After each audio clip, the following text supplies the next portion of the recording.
My wife said, "Your salary goes into our account." "My salary is my business." I said, "That's one way." Then I did it another way. I still remember the way she said it, calm, confident, like it was the most reasonable thing in the world. She said it while pouring coffee, as if she were reading a grocery list.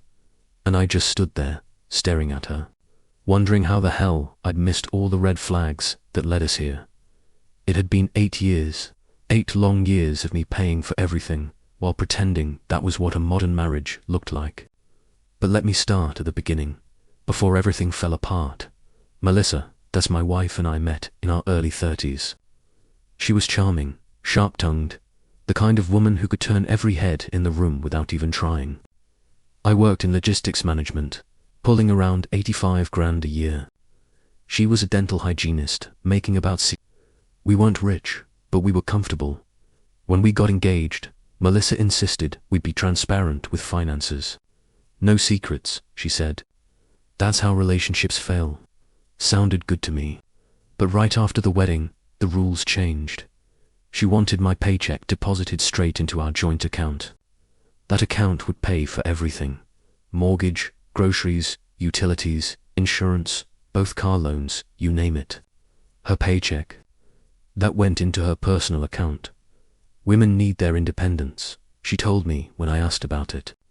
"You wouldn't understand. It's different for us." I remember laughing back then, thinking she just meant a little spending money. But that spending money eventually became thousands, then tens of thousands. Over the years, I covered everything: bills, repairs, holidays, even her sister's bridal shower.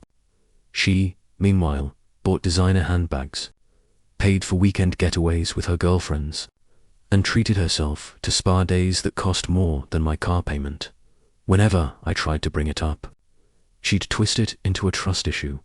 "Why are you keeping tabs on me? Don't you trust your wife?"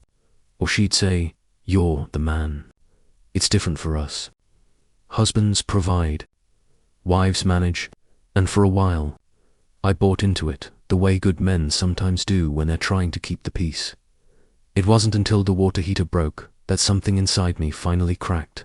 Double quotes, "Hey," she said one night, scrolling through her phone, "the water heater's dead. It's gonna cost about $3,500 to replace. You'll need to figure that out." "I'll need to figure it out," I asked. "The joint account's low this month." She shrugged without looking up. "Then take extra shifts. That's what men do." I stared at her, the woman I'd promised to love, honor, and support, and felt something cold crawl up my spine. 8 years of working overtime. 8 years of our money paying for her lifestyle. And now she wanted me to figure it out while she sipped wine in yoga pants that cost more than my entire toolbox. "That's one way to do it," I said quietly. She smiled, thinking I'd given up. She had no idea what was coming. That night, while she was asleep, I sat in the dim light of my office, scrolling through old bank statements. I added everything up: 8 years of deposits, expenses, savings transfers, all the proof of how one-sided our partnership really was. She had contributed nothing, not a single bill. Meanwhile, I'd funneled roughly $680,000 into that joint account, every cent of my paycheck, every overtime bonus, every tax refund. She'd taken advantage of me for almost a decade, and I'd let her. But that was about to change. I stayed up until 3 in the morning reading state laws, financial rights, property rules. That's when I learned something interesting. If both names are on a joint account, either party can modify or withdraw funds without permission. By Tuesday morning, I'd opened a new personal checking account. My company allowed direct deposit changes if submitted before noon, and I made damn sure mine went through. That Friday would be payday. Melissa was about to find out what equality really felt like. That Thursday night, she was on the couch, shopping online. "Your check hits at midnight, right?" she asked, her tone light, teasing. "I'm finally getting those Louboutins. They're on sale for $1,200. I smiled. "Yeah, my check hits tonight." She grinned and went back to her cart. "Perfect. And don't start with a lecture about shoes, okay? You spend money on tools. I didn't mention those tools were for fixing our roof, or that I hadn't bought a single thing for myself in almost 2 years. Midnight came. Her phone buzzed once, then twice, then went silent. A moment later, I heard her voice echo down the hallway. What the hell? She stormed into the living room, hair messy, eyes wide. Something's wrong with the bank app. It says the joint account balance is $2. Your deposit didn't go through. I shrugged. Weird, maybe the system's down. Call payroll. She snapped, now. It's midnight, I said calmly. I'll check in the morning. She spent the next hour refreshing the page, calling the automated line, pacing like a storm. Her shoe order was declined. Her emergency fund transfer failed. For the first time in years, the money didn't flow her way by morning. She was furious, shaking me awake at 6 a.m. What did you do? She demanded.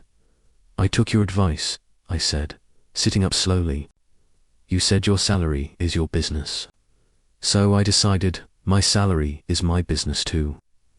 Her face went pale. You can't do that. Why not? Equality, right? We'll split bills 50-50 from now on. That's not how marriage works. Oh, I know, I said. It's not how our marriage worked, but it's how it should have. She stood there, speechless, a fish gasping on dry land before the tears came, and then the yelling that morning. I left for work knowing one thing for sure. I'd finally taken my life and my money back. I thought the battle was just about money. I was wrong. Money was only the spark. The fire came from everything Melissa had bottled up over 8 years: entitlement, control, and the belief that she was untouchable. That Saturday morning, she didn't speak to me. She didn't cook, didn't make small talk. Instead, she started performing. First, the fake sweetness. She made my favorite breakfast, wore that tight dress she knew I liked, lingered at my side, brushing against my arm as I tried to sip my coffee in peace.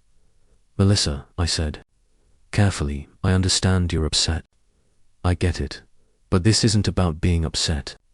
This is about fairness. We're partners, remember? Partners contribute equally. She smiled, the kind of smile that hid claws. Of course, she said. I just want to talk. I'll cook. I'll clean. I'll do whatever you need. I looked around our immaculate kitchen. The counters were spotless, the dishwasher loaded. You've never followed the chore chart you made, Melissa, and I've been paying for meal services for years because you refused to cook. 8 years. That's the math. Want to see the spreadsheets? Her eyes flickered, tiny cracks in her performance. But by Sunday, her act dissolved into anger. She slammed cabinets, muttered under her breath, and posted vague, dramatic statuses on Facebook about controlling husbands and toxic relationships without naming me. Her friends started commenting. Red flags. They wrote, "Run while you can." I commented once. Interesting perspective. Coming from someone with $400 in personal savings, while their spouse pays all the bills for 8 years. She deleted the post within minutes. But she didn't stop there. Monday brought the nuclear option. I came home to find her mother, Dorothy, and her younger sister Ashley, sitting in our living room. The faces of people who had unknowingly fueled this entitlement for years. Dorothy, I said, trying to stay calm. What's going on? Dorothy's eyes were wide with righteous fury. How dare you financially abuse my daughter? You're keeping her paycheck for yourself while she works. I blinked. Excuse me, she's your wife. Men are supposed to provide, Dorothy barked. That's your job. I took a deep breath. And where exactly is that written in our marriage certificate? You're being a child. Real partners don't hoard $400,000 while their spouse struggles to replace a water heater. That's when Melissa made her biggest mistake. I want you out, she snapped. This is my house too. I calmly pulled out the deed. Actually, check this. I bought this house before we married. Your name is nowhere on it. Just like I've never been added to your savings account. Silence. Dorothy's face went purple. You're going to leave my daughter homeless. She has $400. She can buy her own house. I replied evenly. Melissa, in a fit of defiance, grabbed her phone. Hi, Roger, she said, dialing. It's Melissa Daniels. I need to make a large withdrawal from my personal account. The call went straight to speaker. What do you mean? That will flag the account, the banker said. It's suspicious activity. Turns out, trying to withdraw $50,000 in one day to teach your husband a lesson triggers fraud protection. Who knew? By midweek, the escalation was unreal. Melissa called my boss, claiming I was having a mental health crisis and making reckless financial decisions. My director, James, called me into his office. Everything okay at home? He asked. Yes, sir, I said. Payroll confirmed my direct deposit change was legitimate. It's all above board. Even so, HR asked me to document the call. Melissa tried to access my new account at the bank, using our marriage certificate as her excuse. The bank called me. Sir, your wife is here, claiming she forgot to be added to your personal account. That's not my wife, I said. By Friday, she decided to physically take control, changing the locks on the house. New locks, with a note. Since you want everything separate, I'm separating you from the house. I laughed. Actually laughed. I called a locksmith, then the police for a civil standby. Officer Martinez arrived, looking bored until I explained the situation. She changed the locks on a house she doesn't own, I said. Yep, Martinez said, shaking his head. Sounds like you need a lawyer, not a locksmith. I already had one. When Melissa returned home and found me inside with a police officer, her face was priceless. I handed her a copy of a rental agreement, $2,750 a month. Half the mortgage and expenses. You can't charge me rent. She cried. Actually, yes, I said. Partner split things evenly. You owe me $264,000 for 8 years of unpaid household contributions. The rent option is me being generous. Her smirk faltered. I don't have that much liquid. Thought you had $400 saved. That's invested, I said. Untie it, sign the rental agreement, or find somewhere else to live. 2 weeks later, Melissa tried a final power play. She called a family meeting at her parents' house, ambush style. She invited everyone, my parents, her siblings. I only found out because my mum called me. Confused, I showed up carrying a folder of documents, bank statements, spreadsheets, receipts, and the chore chart she'd never followed. 8 years of proof. Every dollar she spent on designer handbags, wine trips, spa days documented. Every utility bill, every mortgage payment I'd made alone documented. Her family was stunned. Dorothy nodded sagely. Her dad looked confused. A man provides, he said. That's how it's always been. I calmly opened the folder. Let me provide some context. Here's 8 years of bank statements. $680,000 in total. Income from my salary deposited into the joint account. Her contribution, 0. Here's the chore chart she made but refused to follow. Here's every receipt for services I paid because she refused to do her part. My mum stood up. Wait, you haven't contributed anything in 8 years. My sister laughed, actually laughed. You called his job, changed his locks. That's emotional terrorism. Melissa's smirk finally faltered. She had no argument left. A week after the family intervention, I returned home to a quiet house. Too quiet. That's when I noticed the furniture, the living room sofa, the dining table, even the bedroom set, gone. I froze. My mind raced. Melissa was sitting on the floor, smirking like she'd won a game. I sold them, she said, casually, as if the words carried no weight. I stared. You what? They were communal property. My half of the money is in my account now. Don't worry, I kept the receipts. I walked closer, picking up the stack of papers she'd left. She had sold $8,000 worth of furniture for $3,000 to a quick cash place. My blood ran cold. "These receipts prove you stole my property," I said calmly. "Everything here I bought before we married. Legally, it's mine. The house is mine. The furniture is mine." Her smirk died instantly. You're going to call the police?" "I already did," I said. Within minutes, the local police arrived. They reviewed the receipts, both mine proving ownership and hers proving the sale. She had committed felony theft, plain and simple. Melissa spent the night in jail. Her father, Robert, bailed her out and immediately called me.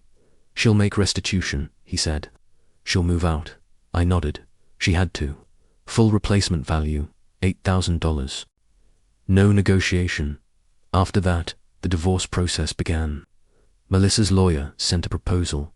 Alimony, half the house value, half my 401k. I laughed so hard. My wife, oh wait, ex-wife, probably would have filed a motion for contempt if she'd heard it.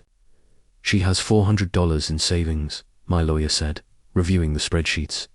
"No ownership stake in the house. And you have documented financial abuse against her. She'll be lucky to walk away without owing you money," and she did. The house, mine. Furniture, replaced, better than before. Joint account, closed. My paycheck. Mine again. Melissa, now cut off from her spending spree, began sending texts from her mum's phone, begging, pleading, trying to work things out. I replied once, "Your money is your business." "My money is my business. That's what you wanted, right?" She responded, "That's not fair.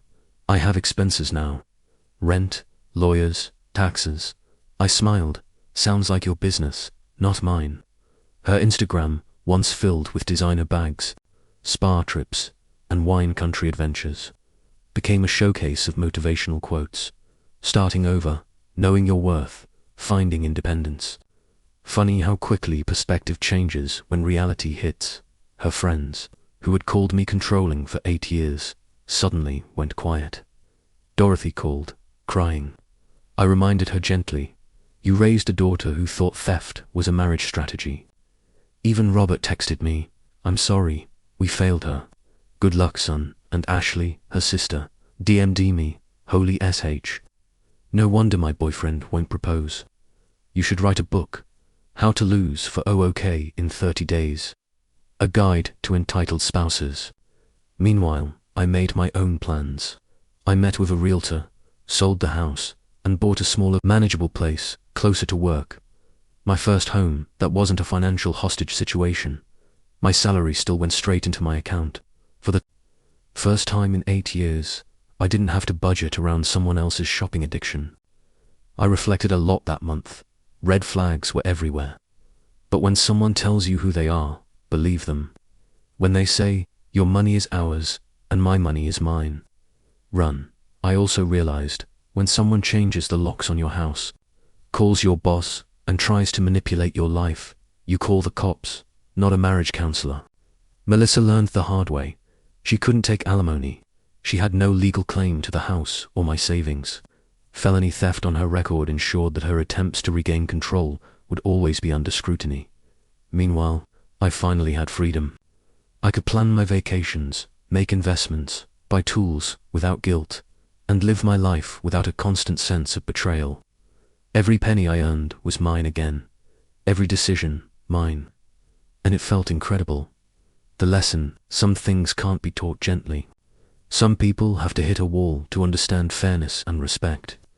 I hope Melissa learned it painfully, legally, and irreversibly, because after 8 years, I finally got my life and my money back.